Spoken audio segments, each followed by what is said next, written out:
সালামু আলাইকুম, কি অবস্থা সবার? সবাই আশা করি খুবই ভালো আছো। তোমাদের ইংলিশ ফার্স্ট পেপারের একটা খুবই গুরুত্বপূর্ণ একটা কবিতা ও মি ও লাইফ, বা তোমার এই কবিতাটা তোমরা অনেকেই হচ্ছে একটু বুঝতে তোমাদের কিন্তু সমস্যা হয়। তো এই কবিতাটা আজকে একদম পানির মতো সহজ করে দেওয়ার জন্য আমি আজকের এই ক্লাসটা নিয়ে এসেছি। এই ভিডিওটা একদম শুরু থেকে হচ্ছে শেষ পর্যন্ত দেখো, এবং এই ক্লাসের মধ্যে ইনশাল্লাহ তোমাদের যতগুলা হচ্ছে কবিতা, এই কবিতা থেকে যেই ধরনের কোয়েশ্চেনগুলো আসতে পারে এবং এই কবিতা থেকে মানে তোমার যেভাবে তোমাদের বোঝা দরকার এবং যেভাবে পড়া উচিত সেই রিলেটেড সবকিছু ইনশাল্লাহ আলোচনা করে দিব।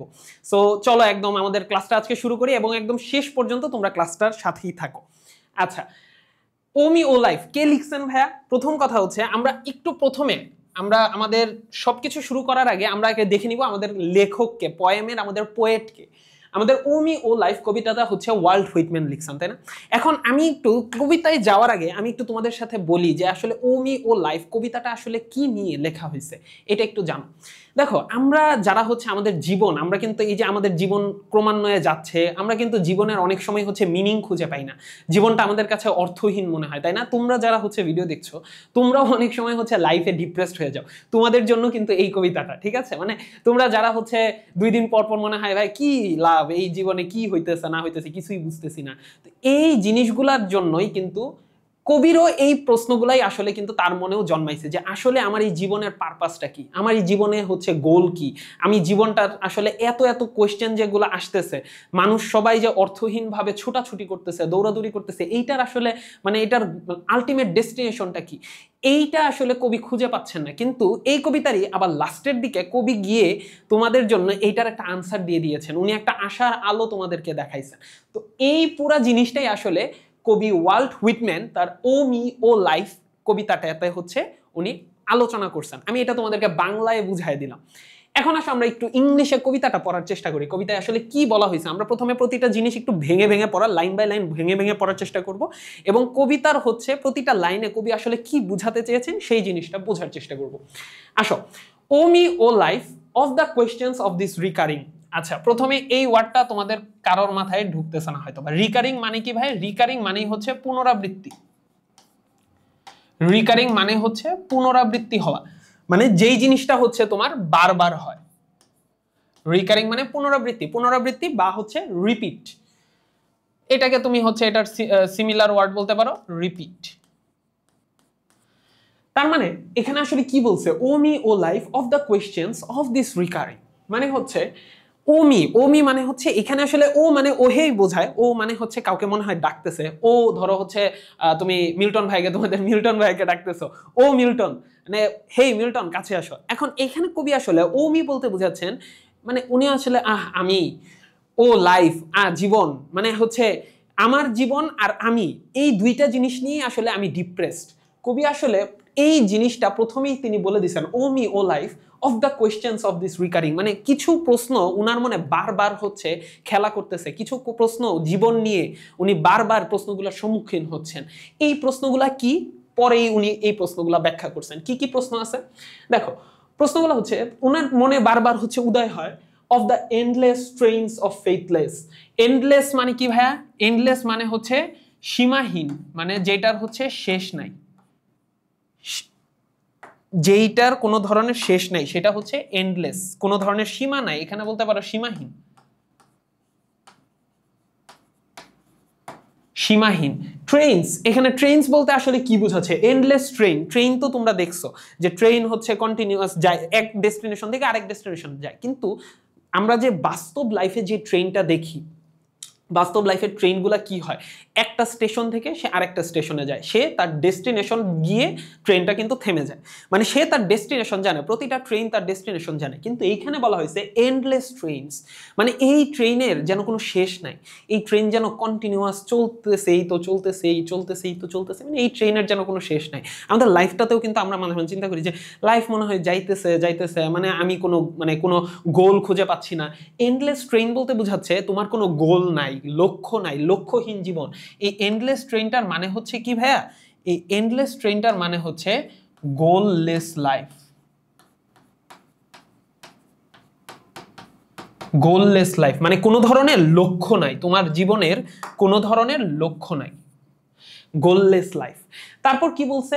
Endless trains of the faithless, গোল নাই তোমার লাইফের, প্রথম কথা। আবার অফ দ্য ফেথলেস, ফেথলেস বলতে আসলে কি বুঝাইছে ভাইয়া? ফেথলেস বলতে বুঝাইছে যারা হচ্ছে আসলে লাইফের উপর, জীবনের উপর ফেইথ হারায় ফেলছে, বিলিফ হারায় ফেলছে, loss of belief from one's life. Faithless বলতে এখানে বুঝাইছে loss of belief from one's life. তার মানে প্রথমে আমার আসতেছে এন্ডলেস ট্রেইন, মানে হচ্ছে এইটা হচ্ছে গোললেস একটা লাইফ, মানে কোনো লক্ষ্য নাই, এই লাইফটা এইমলেস একটা লাইফ, তুমি গোললেস বলতে পারো অথবা এইমলেস একটা লাইফ। আর এই লাইফটা হচ্ছে কাদের? ফেথলেস, মানে যারা হচ্ছে আসলে জীবনে, নিজের জীবনের প্রতি আশা হারায় ফেলছে, বিশ্বাস হারায় ফেলছে, সেই ফেথলেস। Of cities filled with the foolish, foolish কারা? এই যে যারা হচ্ছে তোমার, যাদের কোনো এইম নাই এবং যারা হচ্ছে নিজের আশার উপর হচ্ছে তোমার জীবনের উপর বিশ্বাস হারায় ফেলছে, কবি তাদেরকে বলতেছেন ফুলিশ। তাহলে এই লাইনটা যদি আমরা একটু মানে বুঝাই, যে হচ্ছে যেই মানুষগুলা এই সিটি, মানে এই শহরগুলা, filled this of cities filled with the foolish, মানে এই শহরটা বোকারা দ্বারা মানে একদম পরিপূর্ণ হয়ে গেছে, কানায়। এই বোকাগুলা কারা? এদেরকে কেন ফুলিশ বলা হয়েছে?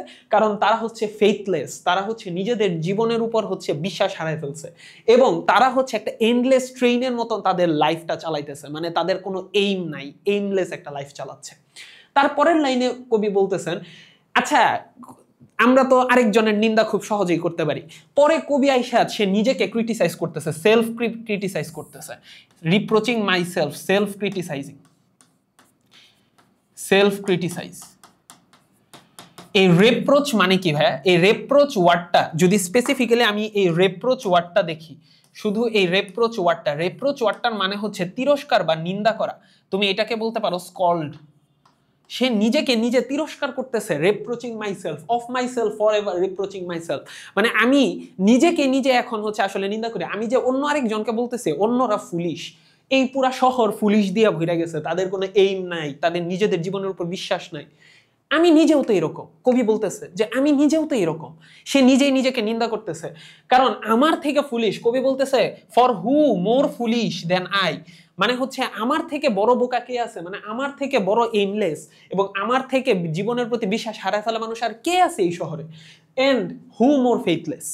বুঝতে পারছো? তার মানে কবি আগের লাইনেই বলছে এই শহরটা ভরে গেছে। ধরো তুমি বলতেছো, তুমি আরেকজনকে নিয়ে বলতেছো আরে এর তো কোনো লাইফ নাই, এ হচ্ছে লাইফে কোনো গোল নাই, এ হচ্ছে কই যাইতেছে, কি করতেছে, নিজের কোনো ঠিক ঠিকানা নেই। পরে তোমার মনে হলো আরে আমি তো কোথায় যাইতেছে, আমি নিজেই তো জানি না। তোমার নিজের মধ্যে একটা সেলফ ক্রিটিসাইজিং আসতেছে। এইটাই কবি হচ্ছে পরের লাইনে এসে করছে। তারপরে দেখো কি বলছে, of eyes that vainly crave the light, of eyes that vainly crave the light. এখানে ভেইন মানে কি ভাইয়া?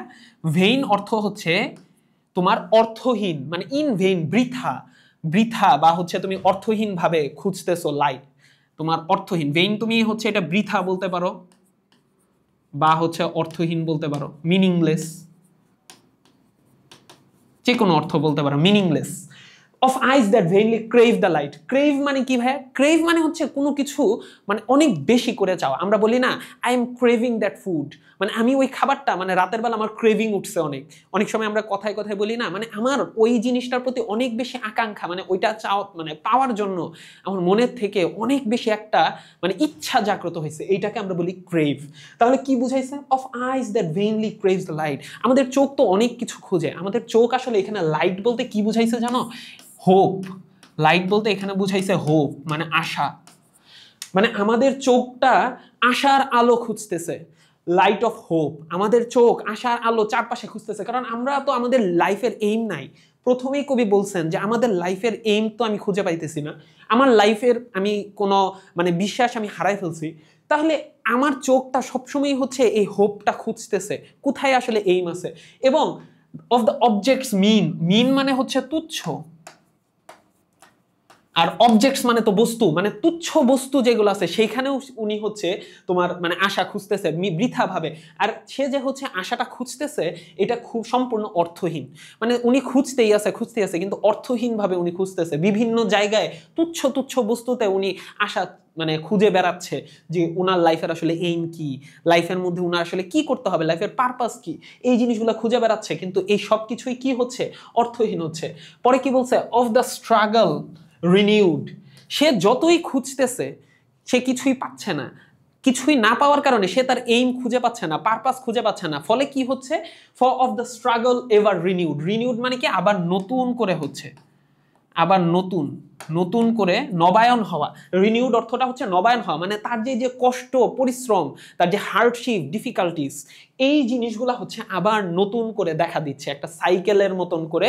তার লাইফ যে আগে কষ্টে ছিল, সে যে হচ্ছে এইমলেস ছিল, ধরো মানে একটা মানুষ এইমলেস ভাবে ঘুরতেছে, এখন সে দেখবা সে অল্প কিছু থেকে আশা খোঁজার চেষ্টা করে, কিন্তু এই সবগুলো আশাই হচ্ছে তার জন্য বৃথা। সে আসলে তার লাইফের পারপাস খুঁজে পায় নাই। এখন যখন সে পারপাসটা খুঁজে পাবে না, সে যেটাতে আশা খুঁজতেছে সেটাই যখন বৃথা হচ্ছে, তখন কি হবে, তার কষ্টগুলো আবার তার লাইফে ফেরত আসবে, তাই না? এইটাই বুঝাইছে। তারপরের লাইনে আসো, of the poor results of all of the plodding and sordid crowds I see around me. এই যে সে যে হচ্ছে দেখো আশা খুঁজতেছে, সে বৃথা মানে যত ছোট ছোট জিনিসগুলাতে সে আশা খুঁজে বেড়াচ্ছে, কিন্তু তার রেজাল্ট কি, রেজাল্ট জিরো, তাই না? তার মানে পোর রেজাল্টস, তার রেজাল্টটা হচ্ছে একদম মানে মানে খুবই একটা নগণ্য একটা রেজাল্ট তার সে পাইতেছে, মানে তার কোনো রেজাল্টই নাই। এবং তুমি যখন ধরো রাস্তায় হাঁটতেছো, তোমার চারপাশে প্রচুর ভিড়, তুমি দেখবা মোস্ট অফ দ্য পারসন, আমরা কিন্তু এটা ঢাকা শহরে খুব বেশি দেখি বা অন্যান্য জায়গাতেও, তুমি ধরো একটা ক্রাউডের মধ্যে আসো, মানুষজন মানে সকালে উঠতেছে, ঘুম থেকে উঠতেছে, সে অফিসে যাইতেছে, অফিস থেকে বাসায় আসতেছে, আবার মানে বাসায় এসে খাওয়া দাওয়া করতেছে, ঘুমায় পড়তেছে, আবার সকালে উঠে অফিসে যাচ্ছে, মানে একটা রোবোটিক লাইফ হয়ে গেছে আমাদের, তাই না? এই যে মানে কেমন জানি আমরা সবাই হয়ে গেছি আমরা সোশ্যাল মিডিয়ার যুগে। এটা আসলে কবি যে হচ্ছে লিখছেন, মানে ওনার এইটার মধ্যে একটা প্রোফাউন্ড থিঙ্কিং আছে। আমরা সবাই সোশ্যাল মিডিয়াতে এত বেশি হচ্ছে মানে হয়ে গেছে, আমরা যে আমাদের যে একটা মানে বাইরের একটা জগৎ আছে, আমাদের যে রিয়েলিটি আছে, রিয়েলিটি থেকে আমরা কিন্তু ডিটাচড হয়ে যাই। তো একটা পর্যায়ে দেখা যায় যে আসলে আমরা কি করতে এই পৃথিবীতে আসছি এইটাই আমরা বুঝি না। তখন আমাদের মধ্যে এই হতাশাগুলো তৈরি হয়, আমাদের মধ্যে এই স্ট্রাগলগুলো তৈরি হয়, এবং আমরা আমাদের চারপাশে যত মানুষ আছে এই মানুষগুলারেও তুমি যদি তাকাও, এরাও আসলে এইমলেস। এরাও আসলে, কবি বলতেছেন ওনার চারপাশে প্লডিং এবং সর্ডিড ক্লাউডস। প্লডিং মানে কি? প্লডিং মানে হচ্ছে ধীর গতিতে চলা, ধীর গতিতে চলা ক্রাউড। ক্রাউডগুলা কি ধীর গতিতে চলতেছে, মানে তোমার ধীর গতিতে কেন চলতেছে, কারণ ক্রাউডগুলা exhausted, they are very exhausted, কারণ তারা আসলে খুঁজে পাচ্ছে না। এক্সহস্টেড মানে কি ক্লান্ত, তারা খুবই ক্লান্ত, টায়ার্ড, তারা আসলে মানে এই যে তারা এইমলেস এবং তারা লাইফের উপর বিলিভ হারাই ফেলছে। তারা বিভিন্ন জায়গায় বিলিভ এবং আশা পাওয়ার চেষ্টা করতেছে, এই আশাটা না পাওয়ার কারণে তারা কিন্তু হচ্ছে টায়ার্ড, খুঁজতে খুঁজতে তারা টায়ার্ড হয়ে গেছে, দে আর এক্সহস্টেড, এই কারণে তারা ধীর গতিতে যাইতেছে। এবং সর্ডিড, সর্ডিড মানে তারা করাপ্টেড, দে আর করাপ্টেড মানে তারা দুর্নীতিগ্রস্ত।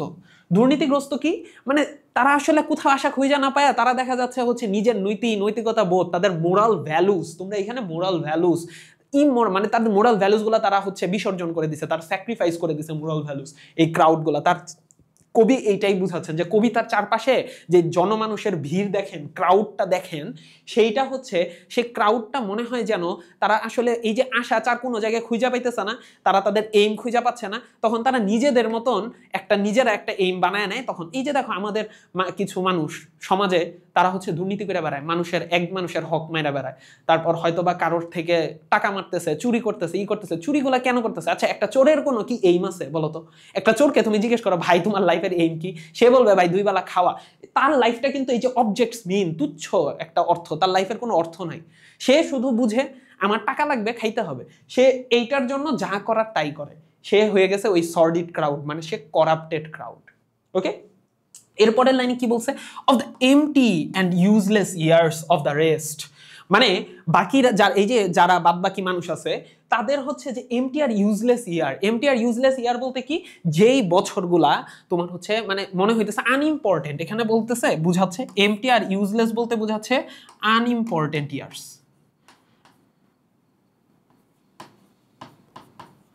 Unimportant or insignificant.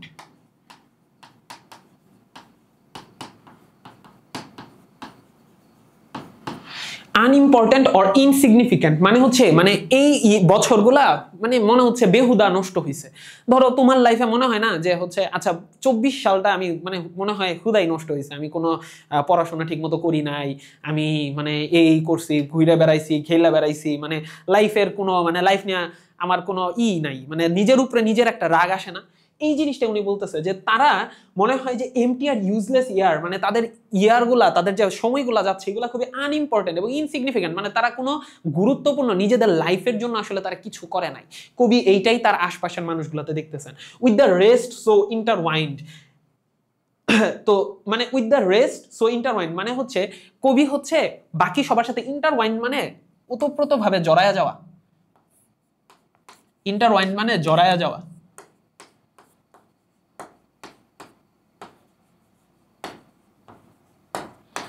ইন্টারওয়াইন্ড with the rest so ইন্টারওয়াইন্ড মানে বাকিদের সাথে কবি নিজেও জড়ায় গেছেন।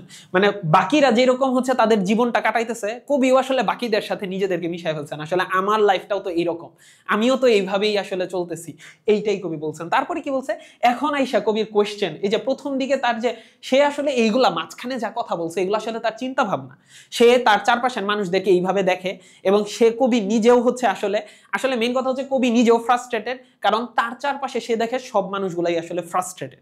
এবং মাঝখানে কবির ধারণা আসছে, প্রথম দিকে বলছে না of the questions of this recurring, এই যে তার মনের মধ্যে বারবার কিছু প্রশ্ন ঘুরপাক করে, বারবার কিছু প্রশ্ন তার মনের মধ্যে ঘুরায়, মানে আসে, এই জিনিসটাই হচ্ছে কবি এখন কোয়েশ্চেন করতেছেন যে the question O me O so sad, মানে হায় আমি অনেক দুঃখী, দুঃখী একটা মানুষ, রিকারিং মানে আমার মনে বারবার আসতেছে, হোয়াট গুড অ্যামিড দিস, এই যে মাঝখানে উনি এত কিছু বলল যে ওনার লাইফ মানে লাইফটা হচ্ছে গোললেস, লাইফটার মধ্যে কোনো মানে বিশ্বাস হারায় ফেলতেছেন, তারপর আশার কোনো আলো খুঁজে পাওয়া যাচ্ছে না, তারপর লাইফটা হচ্ছে তুচ্ছ তুচ্ছ জিনিসে আশা খুঁজতে গিয়ে মানুষ হচ্ছে টায়ার্ড হয়ে যাচ্ছে, এক্সহস্টেড হয়ে যাচ্ছে এবং মানুষগুলা করাপ্টেড হয়ে যাচ্ছে, এত এত বিশৃঙ্খলা, এত এত ক্যাওস, এত এত প্রবলেমস, এই যে এত এত ক্যাওস এবং এত এত প্রবলেমস গুলো আছে, বিশৃঙ্খলা, প্রবলেম, এই জিনিসগুলোর মধ্যে আসলে ভালো কি আছে? মানে কবি বলতেছেন তাহলে আমি বাইচে আছি কেন, মানে আমার জীবনটা তাহলে এনে কি, মানে আমি কেন দুনিয়াতে আসছে? তোমাদের অনেকেই কিন্তু দেখবা পড়াশোনা করতে গিয়ে, ইভেন এটা আমরা সবাই আসলে মানুষ হিসেবে এটা হিউম্যান নেচার, আল্লাহ তাআলা হচ্ছে এটা দিয়ে দিছে যে আমরা আসলে হতাশ হয়ে যাই, মাঝে মাঝে চিন্তা করি কি করতেছি না করতেছি, আরেকটা মানুষরা দেখি তখন মনে কি করতেছি না করতেছি বলা যায় না, মানে জীবনটা মনে হয় যে মানে রোবটের মতন হয়ে গেছে, জীবনটার মধ্যে আসলে কোনো পাচ্ছি না, বছরকে বছর যাইতেছে তো যাইতেছে। এই যেমন ধরো আমার মনে হয় এই তো ওই দিন 2025 সাল শুরু করলাম, আজকে প্রায় অক্টোবর মাস হয়ে গেল, মানে কেমনে 2025 সাল চলে গেল। 2025 সালে আমি কোনো সিগনিফিকেন্ট কিছু করতে পারি নাই। মানে আমারও মনে হচ্ছে কবির মতো যেন মানে এমটি অ্যান্ড ইউজলেস ইয়ার, মানে আমার লাইফটা পুরো এমটি, মানে আমার ইয়ার গুলা খুব এমটি, খালি যাচ্ছে, এরকম না? তো এই ফিলিংস গুলাই কবি হচ্ছে বলছে তাহলে আসলে এগুলোর মধ্যে ভালো কি আছে, মানে কবি এটা নিজের মাথার মধ্যে, তাহলে এগুলোর মধ্যে আসলে আমি কেন মানে আমার পারপাসটা কি লাইফে, তাহলে এই লাইফের আমার পারপাসটা কি, কবি এইটাই বুঝাইছেন। ও মি ও লাইফ, তিনি তার জীবনকে জিজ্ঞেস করতেছেন, এখন এটা তার কোয়েশ্চেন। এবং সবচেয়ে মজার পার্ট হচ্ছে এই কবিতার, কবি শুধু কোয়েশ্চেন করে রেখে দেয় নাই, কবি শুধু তোমাকে বলে নাই যে তোমার লাইফটা একটা গোললেস লাইফ, এইমলেস লাইফ, তোমার লাইফের কোনো পারপাস নাই, এইগুলা নিয়েই কবি হচ্ছে এটা নিয়ে শুধু চিন্তিত, এরকম না। কবি কিন্তু এই যে কোয়েশ্চেনটা করছে হোয়াট গুড অ্যামিড দিস, এটার মাঝখানে ভালো কি আছে, অ্যামিড মানে মাঝে, মানে এত কিছুর মাঝে ভালো কি আছে, এই এত কিছুর মাঝে ভালো কি আছে জানো? কবি বলতেছেন, আনসার দিয়ে দিচ্ছেন, that you are here, that life exists and identity. মানে কত ইন্সপায়ারিং একটা লাইন, মানে দেখো, that you are here, that life exists and identity, মানে তুমি আসো, তুমি যে এই যে তুমি যে আমার ভিডিওটা দেখতেছো, তুমি যে এই যে এখন এক্সিস্ট করতেছো, তুমি যে এখন বাইচা আছো, তুমি you are living, this is the মানে তোমার মানে অপরচুনিটি, মানে তোমার এইটাই তোমার পারপাস, যে তুমি যে এখন এক্সিস্ট করতেছো এইটাই তোমার লাইফের একটা বড় অ্যাচিভমেন্ট। বুঝতে পারছো? মানে উনি দেখো কেমনে এতক্ষণ ধরে উনি আসলে কোশ্চেনের আনসার খুঁজতে খুঁজতে ওনার মাথায় আসে আমি তো এক্সিস্ট করতেছি, আমি যে এত এত মানুষের মাঝখানে এক্সিস্ট করতেছি এইটাই তো আমার একটা বড় অ্যাচিভমেন্ট। ওনার এক্সিস্টেন্স এবং আইডেন্টিটিকে উনি একটা ওনার অ্যাচিভমেন্ট বানিয়ে দিয়েছে। ঠিক একইভাবে তোমার জন্য লাস্টের লাইনটা কি বলছে, that the powerful play goes on and you may contribute a verse. এই যে তুমি এক্সিস্ট করতেছো না, তুমি এক্সিস্ট করার অর্থ হচ্ছে তুমি অল্প কিছু হইলেও কন্ট্রিবিউট এ ভার্স। এখানে কন্ট্রিবিউট এ ভার্স মানে কি, a powerful play goes on. A powerful play goes on মানে কি, একটা এখানে প্লে অর্থ হচ্ছে নাটক, এখানে প্লের অর্থ হচ্ছে নাটক অর্থে ব্যবহার করা হয়েছে, নাটক। পাওয়ারফুল প্লে মানে এই পুরা পৃথিবীটা একটা নাটকের মঞ্চ। চিন্তা করো, এখানে বোঝানো হয়েছে একটা পুরা পৃথিবীটা একটা নাটকের মঞ্চ। এইটার একটা নাটক হচ্ছে পুরা মানুষের জীবন কাহিনী, এই জীবন কাহিনীর মধ্যে তুমি একটা লাইন হয়তো বা লিখে যাইতে পারো মৃত্যুর আগে, এইটাই হচ্ছে তোমার অ্যাচিভমেন্ট। এই যে তুমি যে এত এত বাইচা আছো, তোমার লাইফের পারপাসটা হচ্ছে তুমি অল্প একটু হইলেও কন্ট্রিবিউট করতে পারবা, এটা যতই ছোট হোক, no matter how ever small your contribution is, you your life, your existence of life, the existence of your life and the identity of yours is the achievement, is the biggest achievement of your life. বুঝতে পারছো? মানে তুমি তোমার সমাজে ধরো আজকে তুমি কি বলবো, ধরো তোমার বাসার দরজায় একটা খুবই মানে কি বলবো খুবই অসহায় একটা মানুষ আইসা দরজায় টোকা দিল, সে এসে বললো মা বা বাবা আমি হচ্ছে খাবার খাইনি 2 দিন ধরে। তুমি কি করলা? তুমি হচ্ছে দিয়ে দিলা, একটু খাবার দিয়ে দিলা তোমার ঘর থেকে রান্না করা খাবার দিলা। এই যে তুমি, ওই লোকটা কিন্তু একটা শান্তি পাইলো এবং তার মুখে হাসি ফুটলো। তুমি যে এই যে হাসি ফুটাইলা না একজনের মুখে, এইটাই সেই কন্ট্রিবিউটিভ আর্টস। আমরা আসলে হয় কি, আমরা আমাদের লাইফটাকে খুব ছোট করে দেখি। আমাদের লাইফটা আমরা ভাবি, আমাদের লাইফটা মনে হয় পড়াশোনায় অনেক বড় হওয়া, পড়াশোনা করে অনেক ভালো রেজাল্ট করা, মানে তারপর হচ্ছে একটা বড় জর্জ ব্যারিস্টার হয়ে যাওয়া, ডাক্তার ইঞ্জিনিয়ার এইসব হয়ে যাওয়া, এইটাই life. No, this is not life.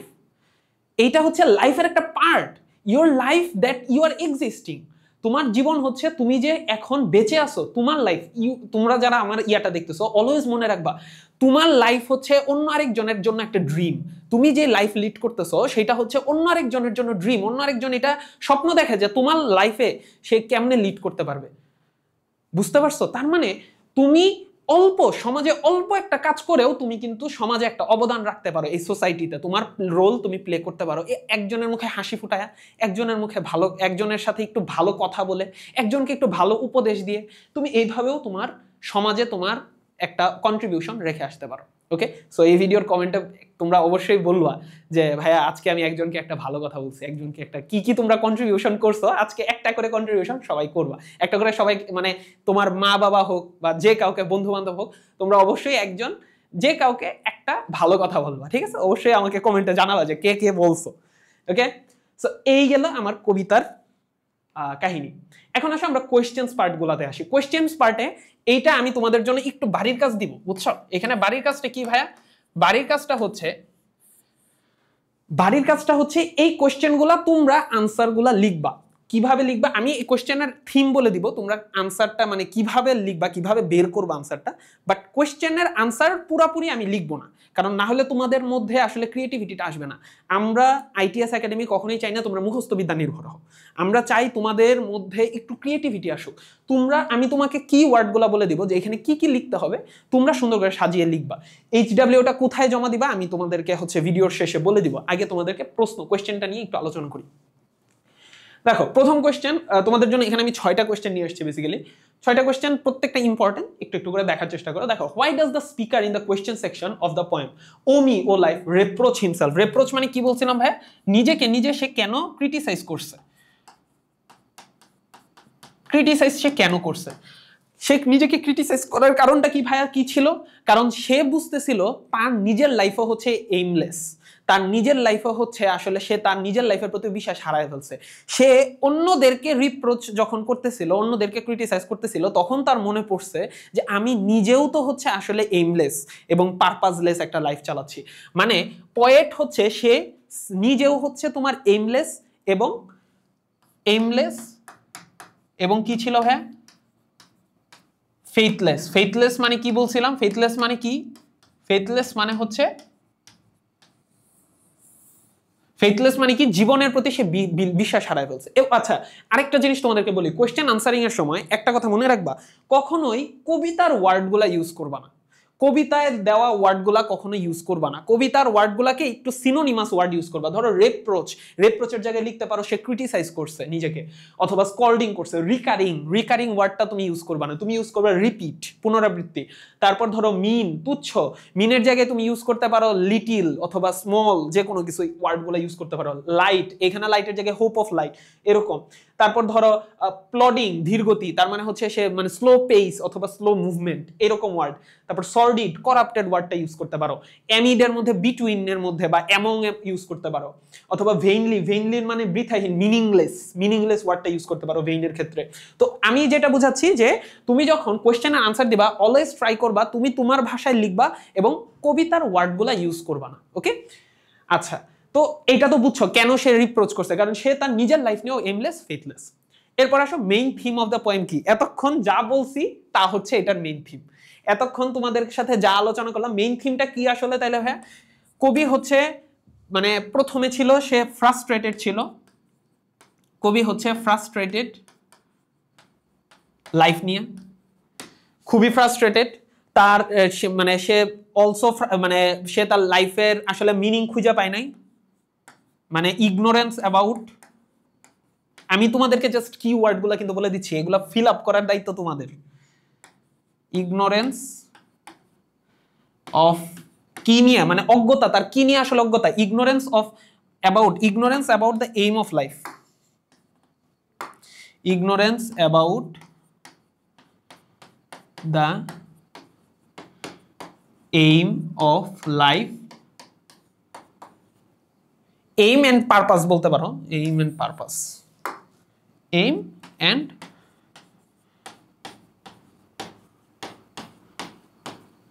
Purpose of life.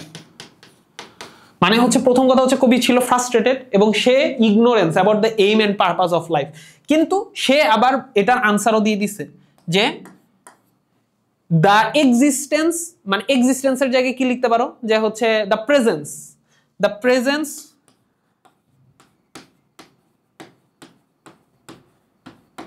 of an individual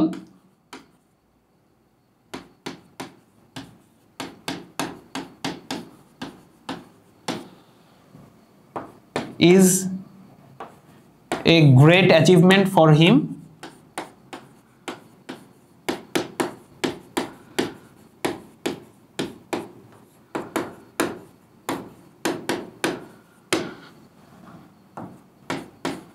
because কেন তার অ্যাচিভমেন্ট কেন? Because he can play a role in the society no matter how small it is. He or she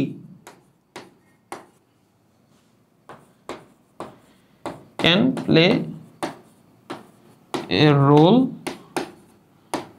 in society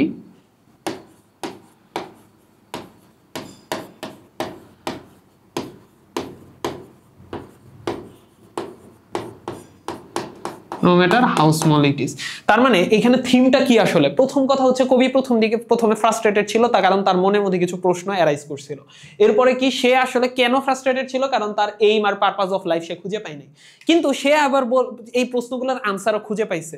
প্রশ্নগুলোর answer কিভাবে খুঁজে পেয়েছে? যে presence of the individual is the great achievement. তার জন্য প্রেজেন্সটাই হচ্ছে অ্যাচিভমেন্ট, কারণ হি অর শি, কারণ সে হচ্ছে আসলে এই সোসাইটির মধ্যে ছোট বড় যতটুকুই হোক না কেন অল্প হইলেও সে আসলে রোল প্লে করে থাকে, এইটাই তার অ্যাচিভমেন্ট। ওকে, এটা হচ্ছে মেইন থিম। তারপরে ইয়াটা কি, what does the point mean by useless year? Useless year মানে কি? আনইম্পর্টেন্ট অথবা insignificant, unimportant or insignificant years.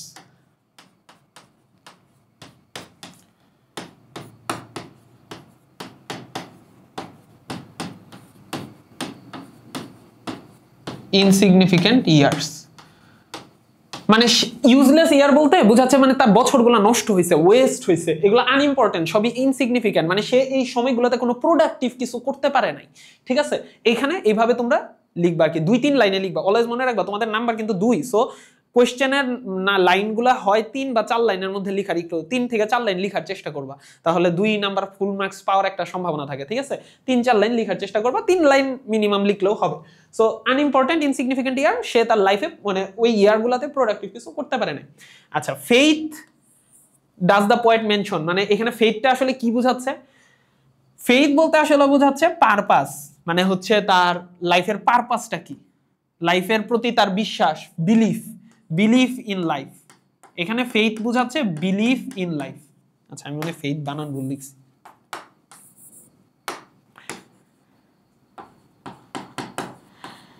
Belief in life, এখানে ফেইথটা হচ্ছে বিলিফ ইন লাইফ, আর ফেথলেস ওয়ার্ড ছিল loss of belief in life. ঠিক আছে, এটাই বুঝাইছে যে লেখক তার জীবনের উপর বিশ্বাস হারায় ফেলছে। লেখক না শুধু, তার চারপাশে যত মানুষ আছে সবাই জীবনের উপর বিশ্বাস আসলে হারায় ফেলছে। আচ্ছা, কন্ট্রিবিউটিভ ভার্সের সিম্বলিক মিনিং কি? এটা বারবার বলতেছি, আবার বলার কোনো দরকার নেই। কন্ট্রিবিউটিভ ভার্স মানে হচ্ছে সমাজের মধ্যে ভূমিকা রাখা, play a role in the society no matter how small, যত ছোটই হোক না কেন সমাজে হচ্ছে ভূমিকা রাখা মানেই হচ্ছে কন্ট্রিবিউটিভ ভার্স। মানে একটা পংক্তি, ভার্স মানে হচ্ছে পংক্তি লেখা, একটা লাইন লেখা। নাটকের মধ্যে যেমন স্ক্রিপ্ট লেখে না, নাটকের স্ক্রিপ্টের মধ্যে লাইন লেখে না, তুমিও একটা নাটকের স্ক্রিপ্টের মধ্যে একটা লাইন লিখলা, ওইটাই তোমার একটা অবদান। এইখানে কন্ট্রিবিউটিভ ভার্স মানে বোঝাচ্ছে একটা সোসাইটিতে একটা ভূমিকা পালন করা। ঠিক আছে, তার মানে contributive play a role in the society.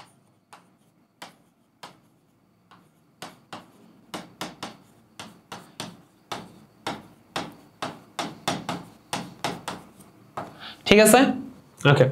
তারপরে লাস্ট কোশ্চেনটা কি, do you find the answer section of the poem convincing? তোমার কি আনসার সেকশনটা কনভিন্সিং মনে হয়েছে? অবশ্যই, কারণ এটা অবশ্যই এখানে তোমরা লিখতে পারো অবভিয়াসলি। এখন অবভিয়াসলি কেন? কারণ হচ্ছে দেখো, আমি তোমাদেরকে মাত্র বুঝাইলাম না, তোমার প্রেজেন্সটাই আসলে সমাজের জন্য গুরুত্বপূর্ণ।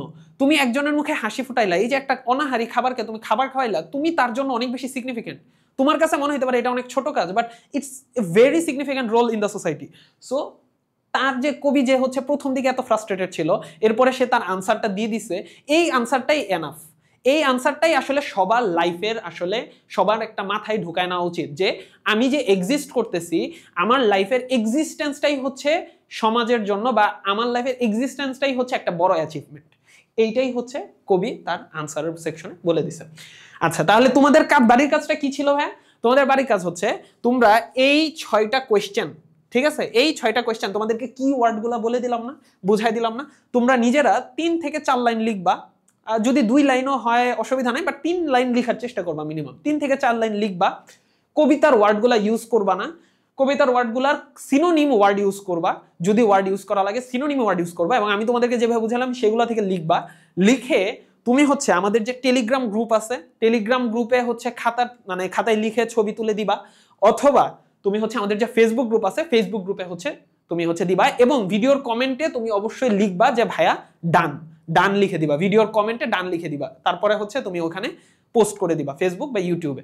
ঠিক আছে, ইউটিউবে দেওয়ার দরকার নেই, ইউটিউবে দেখা হবে না, তুমি হচ্ছে ফেসবুকে বা আমাদের টেলিগ্রাম কমিউনিটিতে তুমি হচ্ছে এই আনসারগুলো দিয়ে দিবা, এবং আমাদের ভিডিওর কমেন্টে হচ্ছে সুন্দর করে ডান লিখে দিবা।